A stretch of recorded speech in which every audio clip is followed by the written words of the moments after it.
Hello, this is Jeremy with Coding Contraptions, and today's going to be a little bit different. I've been working on continuing on with the vector addition page, and probably for the first time since I've started, I haven't finished it yet. I'm kind of working on some stuff. It's kind of messy, so I said this would be about my coding journey, so this is definitely part of the journey.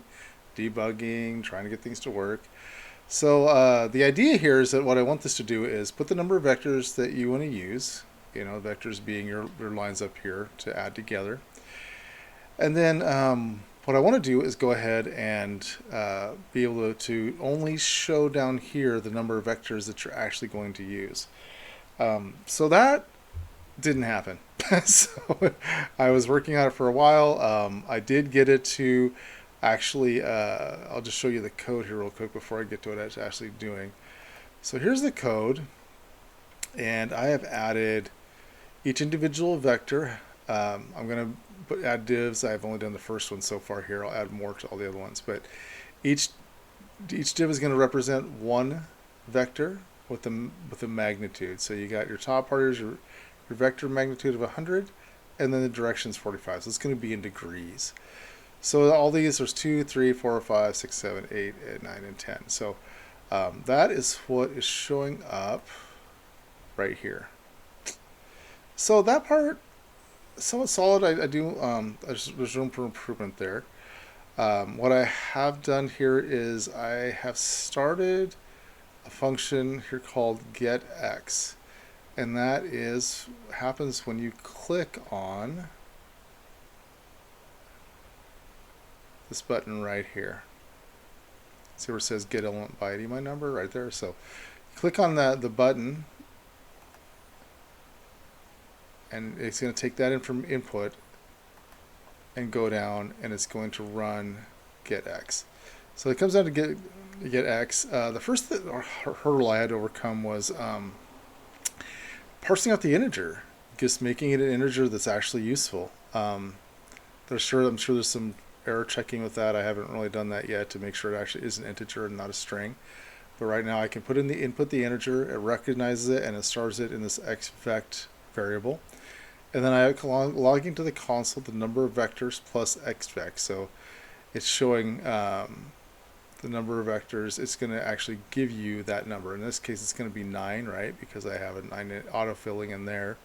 And there's the log right there. Number of vectors 9. So that part's working. I've gotten it down to that point. Then after it does that, it's logging it, and then it's number of vectors equals x vector, which may be an extra step that I don't need, but it's one that I have in there right now because I want to use num vectors in the long run. And then after that, it has a magnitude equals the vector 1 magnitude, which again is right there. And then direction equals the vector direction 1. So, and that should be in degrees. We'll kind of have to sort some of that out later.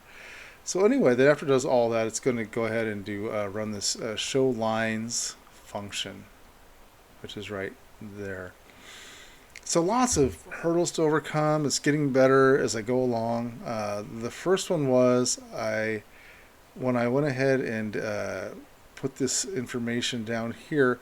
When I did the passing of the magnitude and direction, I had to put the dot value on there, because if you don't, I'll just show you briefly what it does if you don't put the value in there.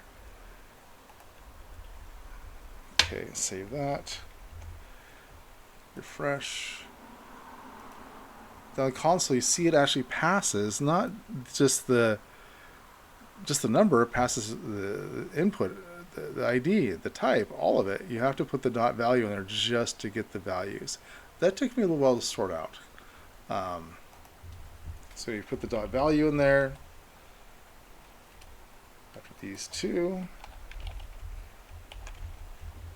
and refresh it, and then we'll go ahead and click the vectors again, and it shows 145, which is what it should show, right? Because that's what those are. That's the values that are stored there.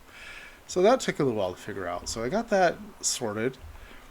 And then once it did that, everything kind of came together. I was kind of wondering if some of the other parts might have a problem, but they don't. The rate, I chose 45 degrees because that should be .707, and then the extra numbers down there. See that down there? That's actually what sine and cosine are for a 45-degree angle.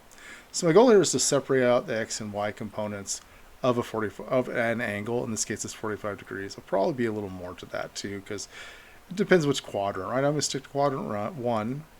If you know anything about Cartesian coordinate system, there's 4 quadrants.